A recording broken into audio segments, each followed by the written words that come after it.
how to evaluate a location for your medical practice. Number one, of course, location, location, location.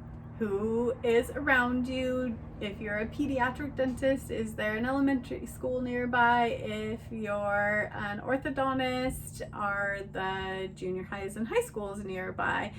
If you treat a lot of patients who are adults, where do they hang out? What is the easiest place for them to get to you? And you want to, of course, think about whether you are going to be in a standalone sort of flagship office, or if you are going to be in a medical building, or if you are going to be in a strip mall where there are other sorts of shopping or activities that your type of patient would like to be doing anyway. Then you want to start in the parking lot and ask about the number of parking spaces. If you are a very high volume practice, you definitely want to make sure that after school and after work rush, you've got plenty of parking. And you also want to check out your accessible parking, and in fact the entire path of travel, because if you are going into a building that is already in existence or has already been designed, that building department is going to make very sure that you do the work necessary to bring your suite up to code in terms of accessibility. So accessible parking spaces and a path of travel all the way to your front door, as well as, of course, once you're in your space planning process, making sure that you can accommodate wheelchairs, sight impaired and hearing impaired people by the design of your office. You also want to check out your signage options, because some buildings will have lots of flexibility and many options, and others will be very stringent about where you can put your signage, how big it can be, whether it can be on the building, only on your door, or also out on the street. So ask about signage options.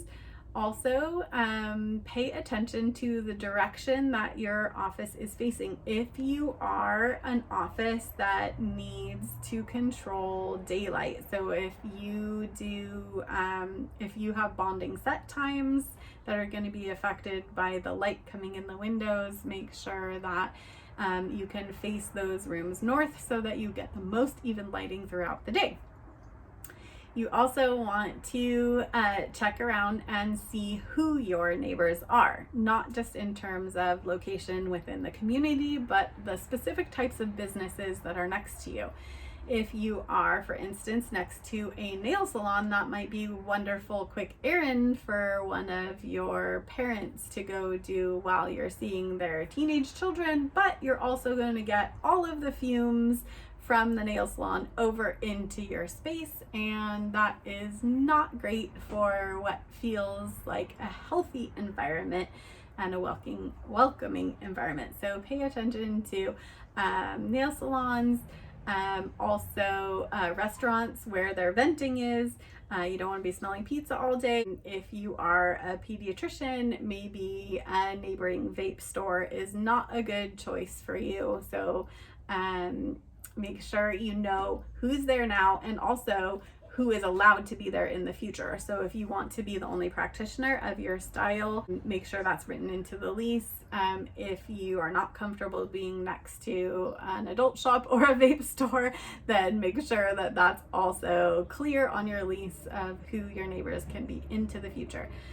You also want to double check what your tenant improvement monies are going to be, because remember, you are a wonderful long-term tenant, and I really encourage you to stand for yourself in terms of getting some assistance from your landlord if you are doing a leasehold, to help you build out your practice that will be there for many years to come, creating a lucrative, stable tenant for them.